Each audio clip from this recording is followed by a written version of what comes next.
friends. Today I'm going to discuss the CSAT paper of 2023. इसमें मैं जो English comprehension के जो क्वेश्चंस थे मैं उनको डिस्कस करूँगा. मैं रीडिंग कॉम्प्रिहेंशन का जो पैराग्राफ दिया है उसको रीड करूँगा and then I will tell you कि मैंने कैसे आंसर को आइडेंटिफाई करने की ट्राई किया, जिससे I got maximum questions right in reading comprehension जो मैंने अटेम्प्ट किए थे. जैसा कि मैंने पहले भी डिस्कस किया है कि मेरा जो रीडिंग कॉम्प्रिहेंशन है हमेशा से ही काफ़ी अच्छा रहा है. So that is why reading comprehension has been one of the most important things, जिसकी वजह से मेरा हर बार सीसैट क्लियर हो जाता था. अगर मेरा रीडिंग कॉम्प्रिहेंशन अच्छा नहीं होता तो मैं सीसैट नहीं क्लियर कर पाता, क्योंकि मैथ्स और लॉजिकल रीजनिंग के जो क्वेश्चन थे वो काफ़ी टफ थे इस बारी. So it would have been impossible for me to clear CSAT without reading comprehension. So let's start. जैसा कि आप देख सकते हैं जो फर्स्ट क्वेश्चन था यही रीडिंग कॉम्प्रिहेंशन का था. तो I will read the passage and then I will try to identify the right answer. इसमें मैं एक चीज़ बताना चाहूँगा कि जो स्ट्रैटेजी जो मैं अपनाता था इसमें वो ये थी कि सबसे पहले you read the question first. So एक बार आप जब क्वेश्चन पढ़ेंगे उसके बाद फिर आपको उसके ऑप्शंस पढ़ने. So before reading the paragraph I would suggest कि आप पहले क्वेश्चन पढ़िए, फिर जो ऑप्शंस दिए गए हैं वो पढ़िए, उसके बाद then you start reading the question, so that you have a rough idea कि आपको क्वेश्चन में पूछा क्या है, तो आपको आंसर किस चीज़ का ढूंढना है. तो अब when you will be reading the comprehension reading the paragraph, तो आपको उसमें कोई तो आंसर आइडेंटिफाई करना है. तो क्या आइडेंटिफाई करना है ये आपको पता लग जाएगा बिफोर हैंड, अगर आपने पहले क्वेश्चन और उसके ऑप्शंस पढ़ लिए. तो जो फर्स्ट क्वेश्चन है वो हम डिस्कस करते हैं कि इसमें लिखा हुआ which one of the following statement best reflects the most rational practical and immediate action required to ensure fair and equitable allocation of water to different stake holders. ये है. सो इसमें आप पहला पढ़िए. A national pragmatic legal and policy framework for water allocation should be made. All river systems of country should be linked and huge aquifers created. Water channels between regions of water surplus and regions of water deficit should be created. To mitigate water crisis, water demand of sectors such as agriculture and industry should be reduced. ये इसके options हैं. इससे हमें क्या एक rough idea आ गया question में actual में आइडेंटिफाई क्या करना है और जो हमारा पैराग्राफ है उसमें हमें क्या ढूंढना है. अब हम रीडिंग कॉम्प्रिहेंशन का जो पैराग्राफ दिया हुआ है उसको पढ़ेंगे. इसमें मैं क्या करता था, आफ्टर रीडिंग द पैराग्राफ मैं सबसे पहले वो ऑप्शंस आइडेंटिफाई करता था जो बिल्कुल मीनिंगलेस है, जिनका कोई रिलेशन नहीं है, जो आंसर बिल्कुल नहीं हो सकते हैं. तो आपके जो 4 ऑप्शन है उसमें से 2-3 ऑप्शन तो ऐसे होंगे, मिनिमम 2 तो ऐसे होते ही होते हैं जो बिल्कुल उससे रिलेटेड होते ही नहीं. वो आप पढ़ते ही आपको पता लग जाएगा कि ये आंसर तो नहीं ही हो सकता है. तो आपको फिर राइट आंसर ढूंढने में आसानी हो जाती है. So first you try to eliminate all the wrong answers, then you try to find the right answer. उससे क्या है, आपको जो एंड में जो कंफ्यूजन होगा वो एक या दो ऑप्शन में ही होगा. कभी भी आपको चारों में ब्रेनस्टॉर्मिंग या दिमाग लगाने की जरूरत नहीं पड़ेगी. तो अभी हम पैराग्राफ पढ़ते हैं. We often hear about conflicts among different states in India over river waters. Of the 20 major river systems, 14 are already water stressed. 75% of the population lives in water stressed regions, a third of whom live in water scarce areas. Climate change, the demands of rising population and the need for agriculture to keep pace, and increased rate of urbanization and industrialization will exacerbate water stress. According to the Constitution of India, water is a state subject and not that of the Union, except for regulation of interstate rivers.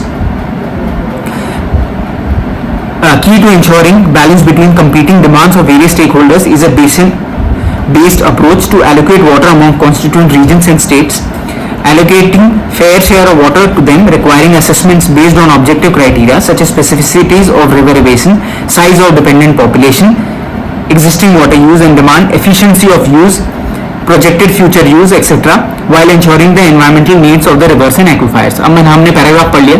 अब हम question को वापस पढ़ेंगे. Which of the following statement best reflect the most rational, practical and immediate action? इसमें action की बारे में पूछ रहा है. And immediate and practical action required to ensure fair and equitable allocation of water to different stakeholders. अब हम option पढ़ना स्टार्ट करते हैं. क्योंकि इसमें ऑप्शन फर्स्ट वाला ही ऑप्शन राइट है जो मैंने ऑलरेडी टिक कर दिया है, लेकिन जब उस टाइम नहीं पता था तो हम डायरेक्टली पढ़ना शुरू कर दे. So a national pragmatic legal policy framework for water allocation should be made. ये पॉसिबल है, रेलेवेंट है, क्योंकि जो पैराग्राफ है उसमें यही डिस्कस किया गया है. तो ये एक ऑप्शन करेक्ट हो सकता है. Second, all river systems of the country should be linked and huge aquifers created. अभी ऐसा कोई भी मेंशन नहीं है पूरे पैराग्राफ में कि all the river systems of the country should be linked and huge aquifers created. इसका कोई मेंशन नहीं है पैराग्राफ में. पैराग्राफ हमारा वाटर स्ट्रेस के बारे में जरूर डिस्कस कर रहा है, लेकिन उसके सोल्यूशन और उस सोल्यूशन में ऐसा स्पेसिफिक सोल्यूशन कहीं डिस्कस नहीं हुआ.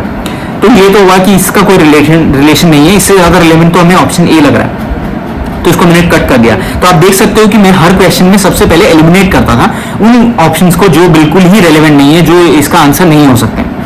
Second, water channels between regions of water surplus and regions of water deficit should be created. अब ऐसा भी कोई मेंशन नहीं है पैराग्राफ में, क्योंकि अगर आप इंस्ट्रक्शंस पढ़ोगे इसके क्लियरली, जो आपके पैराग्राफ जो रीडिंग कॉम्प्रिहेंशन होते हैं, इसके इंस्ट्रक्शन में क्लियरली लिखा होता है कि आपको जो क्वेश्चंस का आंसर देना है वो बिल्कुल जो पैराग्राफ दिया है उसके बेसिस पे ही देना है। आपको कोई भी एजम्पशन नहीं करना है, कोई भी एग्जिस्टिंग नॉलेज या फिर इसमें बहुत ज्यादा लॉजिक नहीं लगाना है। आपको जो पैराग्राफ में दिया है इन्फॉर्मेशन उसी के ऊपर लॉजिक लगाना है, आपको बाहर की इंफॉर्मेशन आपकी यूटिलाइज नहीं करनी। थर्ड, जो फोर्थ ऑप्शन है, to mitigate water crisis water demand of sectors such as agriculture and industry should be reduced. अब ये थोड़ा बहुत रेलेवेंट है, लेकिन एज सच कहीं डिस्कस नहीं हुआ है कि ऐसा रिडक्शन करने की जरूरत है। तो this is how I use to reach. Now अभी हमारे पास जो एक ऑप्शन बच गया है मैं उसको वापस पढ़ूंगा। A national pragmatic legal and policy framework for water allocation should be made. ये मेरे को सबसे ज्यादा रेलेवेंट लगा, इसलिए मैंने ये टिक किया और ये आंसर मेरा राइट है। So this is how I used to reach to the correct answer. अब इसमें और एक चीज मैं बताना चाहूंगा, तो मैं सबसे पहले ऐसा करता था, सीसैट की इन जनरल सीसैट जो मेरी प्रिपरेशन थी और जो स्ट्रैटेजी थी उसमें मैं ये स्ट्रैटेजी अपनाता था कि जो सबसे पहले जो छोटे छोटे क्वेश्चंस हैं, जो इजी क्वेश्चंस हैं, मैं उनको पहले सॉल्व करता था, चाहे वो मैथ्स और लॉजिकल रीजनिंग के हो या फिर इंग्लिश कॉम्प्रिहेंशन के हो। तो इंग्लिश कॉम्प्रिहेंशन में पहले जो छोटे छोटे पैराग्राफ्स था उनको पहले सॉल्व करता था, बड़े पैराग्राफ्स को मैं बाद में सॉल्व करता था। तो एग्जाम टाइम पे ये मैंने फर्स्ट क्वेश्चन सॉल्व किया, इसका मतलब ये नहीं इसमें सॉल्व किया हुआ है, इसका मतलब ये नहीं सबसे पहले मैंने एक क्वेश्चन सॉल्व किया था, मैंने एक क्वेश्चन एंड में सॉल्व किया था, जब मैं सारे इजी क्वेश्चंस मैथमेटिक्स के लॉजिकल रीजनिंग के एंड प्लस उसके बाद में पैराग्राफ के जितने भी इजी क्वेश्चन और जो स्मॉल पैराग्राफ्स थे वो सब मैं जब सॉल्व कर चुका था, उसके बाद मैंने ये रीडिंग कॉम्प्रिहेंशन के बड़े बड़े पैराग्राफ सॉल्व किए थे। उसके बाद फिर मैं टफ वाले मैथ्स और लॉजिकल रीजनिंग पे गया था। तो ये मेरी सीक्वेंस रहता था क्वेश्चन सीसैट का क्वेश्चन पेपर सॉल्व करने का। Coming on to second question, इसमें भी हम पहले क्वेश्चन पढ़ेंगे, which of the following statement best reflects that is implied by the passage. तो इसमें ऐसा कुछ नहीं, सिर्फ इम्प्लाइड पूछा है, एज इन कि इसका मीनिंग क्या है पैसेज का। तो इसमें ऑप्शंस कोई सा भी करेक्ट हो सकता है, इसमें ऑप्शंस पढ़ने का कोई खास रिलेवेंस है नहीं, तो इसलिए हम सीधा पैराग्राफ पढ़ेंगे। More than half of the Indian women and almost a quarter of Indian men of working age suffer from anemia. तो हमें ये पता लग गया कि अब पहले स्टेटमेंट में एनीमिया के बारे में बात कर रहा है। According to studies, they are anywhere from 5 to 15% less productive than they could be as a result thereof because of the anemia. India also has the largest tuberculosis burden in the world, costing 170 million work days to the country annually. But what is just as important as lost productivity now is lost potential in the future. So अब तक ये हमारा जो anaemia है, जो reasons है, उसके बारे में डिस्कस कर रहा है। ट्यूबरकुलोसिस प्रोडक्टिविटी कैसे कम होती है इसके बारे में डिस्कस कर रहा है। It is becoming increasingly clear that on many measures of cognitive ability, malnourished Indian children perform 2 or 3 times worse than their adequately nourished peers. For an economy that will be more dependent on highly skilled workers, this poses a significant challenge, and it is one that really should be addressed given India's demographic outlook. So इस paragraph में ये जो हमारे demography है, जो youth और children है, उसमें जो प्रॉब्लम है जैसे एनीमिया है, मैलनरिशमेंट है, इसके बारे में डिस्कस किया है और उसके क्या इंप्लीकेशंस हैं ये डिस्कस किए हैं। इसमें कोई भी सोल्यूशन वगैरह ये सब डिस्कस नहीं किया है। Now coming on to the options. पहला ऑप्शन है education system must be strengthened in rural areas. कोई रिलेशन नहीं है, एजुकेशन का कोई डिस्कशन इसमें हुआ ही नहीं है, सॉरी। तो हम इसके जो फर्स्ट ऑप्शन है उसको डायरेक्टली एलिमिनेट कर सकते हैं। Second option, large scale and effective implementation of skill development program is the need of the hour. Skill development का कोई डिस्कशन नहीं हुआ पूरे पैराग्राफ में, इसको भी आप कैंसिल कर सकते हो। Third option, for economic development health and nutrition of only skilled workers need special attention. ऐसा तो बिल्कुल भी नहीं है, इसमें health and nutrition of children के बारे में डिस्कस किया जा रहा है, स्किल्ड वर्कर्स के बारे में डिस्कस किया नहीं गया है कि उनके ही स्पेसिफिक हेल्थ नीड्स। तो ऑटोमेटिकली अब हम फोर्थ पे आ जाते हैं। For rapid economic growth as envisaged by us, attention should be paid to health and nutrition of the people. ये डिस्कस किया हुआ है, बिल्कुल स्ट्रेट फॉरवर्ड, आप डी ऑप्शन चूज कर सकते हो। सो आप समझे कैसे मैं आंसर रीडिंग कॉम्प्रिहेंशन के जो आंसर उस पर अराइव करता था। Moving on, passage 3 again we read the question first. Which one of the following statement best reflect the most logical and rational message conveyed by author of the passage? तो इसमें भी option पढ़ने का कोई use नहीं है क्योंकि हम पहले ही इसमें क्योंकि स्पेसिफिक कोई क्वेश्चन पूछा नहीं, सिर्फ जो इम्प्लाइड मैसेज है वो पूछा है। So reading the passage now. In India, a majority of farmers are marginal and small. तो ये farmers के बारे में discuss कर रहा है. Less educated and possess low adaptive capabilities to climate change. Sorry, perhaps because of credit and other constraints. So one cannot expect autonomous adaptation to climate change. Even if it was possible, it would not be sufficient to offset losses from climate change. To deal with this, adaptation to climate change is paramount, alongside a fast mitigation response. Another solution is to have a planned or policy-driven adaptation, which would require the government to come up with the policy recommendation. Perception is a necessary prerequisite for adaptation. Whether farmers are adapting agriculture practices of climate change depends on whether they perceive it or not. However, this is not always enough for adaptation. It is important how a farmer perceives the risk associated with climate change. So basically, this paragraph is talking about climate change, challenges because of it in the agriculture, and farmers को क्या effect हो रहा है, plus farmers के जो climate change की जो policies हैं, एज इन क्लाइमेट रेजिलिएंट बनाने के, वो कैसे अडेप्ट करने में उनका जो परसेप्शन है उसके तरफ वो कैसे मैटर करता है. बेसिकली ये एक रफ आइडिया है इसका. Now will read the options. Adaptation to climate change and mitigation response are basically the responsibilities of the government. इसमें गवर्नमेंट के बारे में कोई डिस्कशन नहीं हुआ. इनफैक्ट मेरे हिसाब से गवर्नमेंट वर्ड भी नहीं आया है, तो हम इसको स्ट्राइक आउट कर सकते हैं. Climate change causes a change in government policies regarding land use pattern in the country. इसमें अगेन पॉलिसी गवर्नमेंट के बारे में एज सच कोई स्ट्रेट फॉरवर्ड डिस्कशन नहीं किया गया. इसमें फार्मर्स और उनका परसेप्शन और उनको जो क्लाइमेट चेंज और एग्रीकल्चर इसके बारे में डिस्कस किया है, तो इसका कोई रिलेशन नहीं. Risk perceptions of farmers are important for motivating them for taking adaptation decisions. Again, ये डिस्कस किया है, हमें पता है, जैसे मैंने जब समरी आपको बताई थी तब भी, कि उनका जो परसेप्शन है वो कैसे अफेक्ट करेगा और उसका अडेप्टेशन में कैसे उसका रोल होगा, ये डिस्कस किया है. तो ये प्रोबेबल है. अब हम चौथे को पढ़ेंगे स्ट्रेट फॉरवर्ड, बिना चारों ऑप्शंस पढ़े. आपको कभी भी आंसर मार्क नहीं करना है, तो आपको हमेशा चारों ऑप्शंस पढ़ने हैं. जो सबसे ज्यादा रिलेवेंट है, जो सबसे ज्यादा मीनिंगफुल है, वो आपको मार्क करना है. That is I never jump to mark in the OMR without reading all the 4 options. ये आपको हमेशा चीज ध्यान रखनी है. Now fourth option, since mitigation is not possible, government should come up with policies for quick response to climate change. Again, इसमें government policies के बारे में कुछ खास डिस्कस नहीं किया गया है. बीच में एक दो लाइन में डिस्कस किया गया है, लेकिन ये जो मोर रेलेवेंट है वो मेरे हिसाब से सी ऑप्शन है, क्योंकि जो गवर्नमेंट की पॉलिसी है उसके बारे में भी बाद में डिस्कस किया है, कैसे फार्मर्स का जो परसेप्शन है गवर्नमेंट पॉलिसीज की तरफ वो ज्यादा इंपॉर्टेंट है. सो मेरे हिसाब से जो थर्ड ऑप्शन है सबसे ज्यादा रिलेवेंट है, मैंने उसको मार्क किया है. Coming on to the 11th question. बीच के जो क्वेश्चन हैं वो नहीं इंग्लिश कॉम्प्रिहेंशन के नहीं है, इसलिए मैं डिस्कस नहीं करूंगा. हम लोग अगेन क्वेश्चन पढ़ेंगे. Which one of the following statement best reflect the crucial message. इसमें भी मैसेज पूछा गया है, तो will read the paragraph first and then will read the options. The emission, ये छोटा पैराग्राफ है तो this'll be will take less time. तो ऐसे जो छोटे पैराग्राफ हैं उनको मैं पहले सॉल्व करता था, बड़े पैराग्राफ्स को बाद में सॉल्व करता था. To the emissions humans put into the atmosphere now will affect the climate in the middle of the century and onwards. Technological changes, meanwhile, could make a future transition away from fossil fuels cheap, or it might not, leaving the world with a terrible choice between sharply reducing emissions at huge cost or suffering through the effects of unabated warming. Sorry. Businesses that do not hedge against the threat of uncertain outcomes fail. The world cannot afford such recklessness of climate change. ठीक है, अब हम लोग options पढ़ेंगे.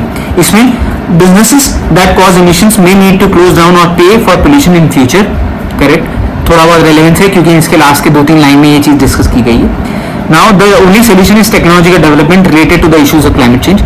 इसमें ऐसा कहीं नहीं लिखा गया है कि only solution, तो आप इसको एलिमिनेट कर सकते हो. Third, waiting to deal with the carbon emissions until technology improves is not a wise strategy. ये हो सकता है क्योंकि इसमें लिखा गया है, पहले के 3-4 लाइनों में स्पेसिफिकली लिखा गया है कि technological change meanwhile could make a future transition away from fossil fuels cheap, or it might not, leaving the world. तो it might not ऐसा लिखा हुआ है, तो जरूरी नहीं है, तो इसमें ऐसा नहीं लिखा हुआ कि only solution वही है. Now third, waiting to deal with the carbon emission until technology improves not a wise strategy. Of course ये उसके बाद के लाइंस में डिस्कस किया गया है. देन जो डी ऑप्शन है, since future technological change is uncertain, new industry should be based on renewable energy sources. इसमें again specific renewable energy sources के बारे में डिस्कस नहीं किया गया, इसलिए मैंने ये ऑप्शन को एलिमिनेट किया. सो मेरे हिसाब से इसमें अगेन, क्योंकि पहले वाला स्पेसिफिक तो जो सेकंड वाला है इसमें, सेकंड वाला आई एम सॉरी पहले वाला नहीं, जो बी ऑप्शन है उसको आप एलिमिनेट कर सकते हो, डी ऑप्शन है उसको एलिमिनेट कर सकते हो। तो जो डाउट है वो ए और सी में था, उसके बाद हमें वो ऑप्शन चूज करना है जो ज्यादा रेलेवेंट है और ज्यादा जो उसका मैसेज है उसको ज्यादा अच्छे से कन्वे कर रहा है। तो मेरे हिसाब से इसमें सी था, यानी मेरा करेक्ट आंसर है। So this is how I used to arrive at the correct answer. 12th question again, which one of the following statement best implies the most rational assumption? इसमें most rational assumption पूछा है, वही message और ये सब अलग अलग words use करे UPSC is asking the same question. So now we will read the comprehension. Environmental problems cause health problems. Substantial changes in lifestyle can reduce environmental or health problems, but this idea appears almost impossible to adopt. With environmental problems, individual efforts can be perceived as having a negligible effect and therefore lead to inertia. With health, on the other hand, individual choices can make the difference between life and death, literally. And yet, barring a few, there seems to be the same collective lethargy towards making their choices. Now reading the options. We are likely to spend more time on cure than prevention. ऐसा कुछ लिखा नहीं हुआ है इसमें, तो आप इसको straight away eliminate कर सकते हो। Option B, it is the job of the government to solve our environmental and public health problem. ये भी कुछ directly pinpoint तरीके से बताया नहीं गया है, तो मैंने इसको भी आप देख सकते हो, एग्जाम में मेरे को भी कंफ्यूजन हुआ था इसलिए मैंने उसको भी एलिमिनेट कर दिया था। Coming on to third option, health can be protected even if environmental problems go on unabated. ये मेरे को रेलेवेंट लगा था उस टाइम, बट मैंने आई रेड दी जो paragraph again and then I again read this option, फिर मेरे को ये रेलेवेंट लगा। Coming on to fourth option, loss of traditional lifestyle and the influence of western values, ये अगेन कहीं भी दिया नहीं हुआ है। Led to some unhealthy ways of living, ऐसा कुछ नहीं, इसको आप डायरेक्टली एलिमिनेट कर सकते हो। सो जो बेसिक डाउट मेरे को था वो अब चारों एलिमिनेट करने के बाद कोई आंसर तो आएगा नहीं, सो फिर मैंने जो बी और सी है जो ज्यादा रेलेवेंट लगे थे मैंने उनको वापस पढ़ा and then I choose the B option, क्योंकि इसमें ये लिखा हुआ है कि जो मैं वापस पढ़ूंगा, क्योंकि मैंने उस टाइम भी वापस पढ़ा था। Environmental problems cause health problems, substantial changes in lifestyle can reduce environmental health problems, but this idea appears almost impossible to adopt. Again ये B irrelevant है, तो मुझे लगता है मेरा ये ऑप्शन गलत हुआ है। ये सोल्यूशन जो मेरा ये बी ऑप्शन है ये इसका कोई और आंसर है। So I have chosen the wrong answer in this. So मेरा 12th क्वेश्चन गलत हुआ है क्योंकि मेरे को ये उस टाइम भी कंफ्यूजन हुआ था और ये if I remember it correctly ये मेरा गलत आंसर हुआ था। सो आप ये देख सकते हो कि जरूरी नहीं है कि जब आप एग्जामिशन कर रहे हो और ये जब ये जो मेरी स्ट्रैटेजी अपना रहे हो तो आप हमेशा राइट आंसर पे ही आओगे, बट मेरे को 98% ऑफ द टाइम ये मेरे को करेक्ट आंसर पे आने में हेल्प करता है। सो ये 12th क्वेश्चन मेरा रॉन्ग हुआ था। 13th क्वेश्चन अगेन इसमें हम पूछेंगे क्रक्स पूछा है मैसेज का, तो हम पैराग्राफ पढ़ेंगे and then we read the options. इसमें many people are not eating the right food, for some it is simply a decision to stick with the food they enjoy but which is not too healthy. This is leading to an increase in non-communicable diseases. This in turn leads to major burden on our healthcare systems that have the potential to derail the economic progress, which is essential for the poor to improve their lives. For others, it is about limited access to nutritious food or a lack of affordability, leading to monotonous diets that do not provide the daily nutrients for them to develop fully. Part of the reason nutrition is under threat worldwide is that our food systems are not properly responding to nutrition needs. Somewhere along that long road from farm to fork there are serious detours taking place. अब हम इसमें options पढ़ते हैं. पहला option, the scheme of universal basic income should be implemented world wide as a way of poverty elevation. इसमें ऐसा कोई discussion नहीं हुआ है कि यूनिवर्सल बेसिक इनकम, तो इसको आप एलिमिनेट कर सकते हो. B option, we must place food based nutrition at the centre of our policy debate. ये हो सकता है क्योंकि न्यूट्रिशन और पॉलिसी के बारे में इसमें डिस्कशन, न्यूट्रिशन के बारे में डिस्कशन हुआ है और वो कैसे हेल्थ पे इफेक्ट कर रहा है. Third is nutritional status of food should be improve by creating appropriate genetically modified crops. Again genetically modified crop कहीं भी डिस्कशन नहीं हुआ है, इनफैक्ट टेक्नोलॉजी का कोई डिस्कशन नहीं हुआ है, तो ये रिलेवेंट ऑप्शन है, इसको आप स्ट्राइक आउट कर सकते हो. Using modern food processing technology we must fortify food items with required nutrient elements. Again कहीं भी फोर्टिफिकेशन हो इसके बारे में डिस्कशन नहीं हुआ है, तो आप इसको स्ट्राइक आउट कर सकते हो. सो हमारे पास एक बी ऑप्शन बचता है जो हमारे पास सबसे ज्यादा रेलेवेंट है, तो मैंने इसको मार्क किया. So this is how I use to solve reading comprehension. अगर आपको चाहिए कि मैं और ऑप्शन और क्वेश्चन सॉल्व करके बताऊं तो मैं और क्वेश्चन सॉल्व करके आपको बता दूंगा, but I guess you must have got the idea कि कैसे रीडिंग कॉम्प्रिहेंशन को सॉल्व करना है और and how to go about reading comprehension. अगर आपको कोई और डाउट है तो आप कमेंट में बता सकते हो, मैं आपको वैसे उसका जो मेरे पास अगर कोई स्ट्रैटेजी होगी तो मैं आपको बता दूंगा. So this is how I use to solve reading comprehension. तो इसमें आप देख सकते हो कैसे जो न्यूज़पेपर रीडिंग है वो भी आपकी काफ़ी हेल्पफुल होती है। तो अगर आप रेगुलरली न्यूज़पेपर रीडिंग करते हैं ड्यूरिंग योर प्रिपरेशन, तो मेरे हिसाब से इंग्लिश कॉम्प्रिहेंशन सीसैट में सॉल्व करने में बहुत ही आसानी होती है, कोई ज़्यादा डिफिकल्टी नहीं थी। स्पेशली अगर आप न्यूज़पेपर पढ़ते हैं, उसके बाद आप नोट्स बनाते हैं, उनको रिवाइज करते हैं, फिर उसको आंसर राइटिंग प्रैक्टिस में प्रैक्टिस करते हैं, क्योंकि आपको आंसर राइटिंग में तभी आप न्यूज़पेपर रीडिंग से जो आपने नॉलेज गेन की है उसको आप अपने आंसर राइटिंग में तभी यूटिलाइज कर पाओगे अगर आपने उसके नोट्स बनाए हैं प्लस उसको अच्छे से कॉम्प्रिहेंड किया है। तो जब तक आप उसका जो क्रक्स ऑफ द आर्टिकल है उसको नहीं पढ़ा है तो आप उसका नोट्स नहीं बना पाओगे, और उसका नोट्स अच्छे से नहीं बना पाओगे जब तक, तो आप उसको अच्छे से यूटिलाइज नहीं कर पाओगे अपने आंसर्स में। तो this is how I believe कि आपका जो न्यूज़पेपर रीडिंग है वो आपके इसमें जो रीडिंग कॉम्प्रिहेंशन इसके में भी काफ़ी आपकी हेल्प करता है, प्लस आपके अच्छे आंसर राइटिंग और अच्छे वैल्यूएबल आंसर लिखने में भी आपकी मदद करता है। सो दैट इज वाई मेरे हिसाब से reading newspaper is very important during preparation. मैं थ्रू आउट बहुत सिंसियरली न्यूज़पेपर पढ़ता आया हूँ और मैंने उसके नोट्स भी बनाए हैं, जिससे मेरे को बोथ जीएस के मार्क्स अच्छे स्कोर करने में मेंस में वो भी हेल्प मिली थी, एंड प्लस मेरे को रीडिंग कॉम्प्रिहेंशन भी सॉल्व करने में काफ़ी मदद मिली। अगर आपको और कोई डाउट्स हैं तो आप कमेंट में बताइए। Bye bye, take care.